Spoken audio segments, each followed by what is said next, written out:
Grabe, kukulay violet na agad. Laglag yung mga kalawang. So yun guys, patagal na namang na-stock yung aking motor. Ito ngayon yung problema niya, kinakalawang na. Yan oh.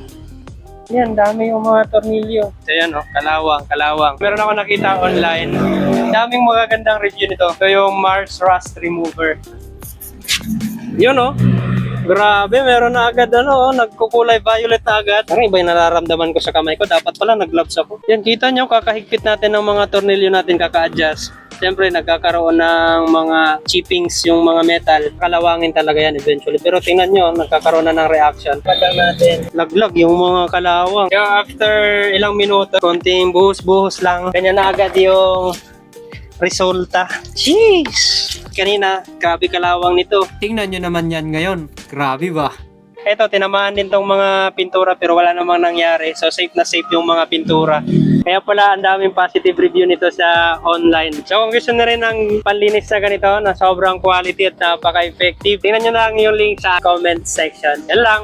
Peace out.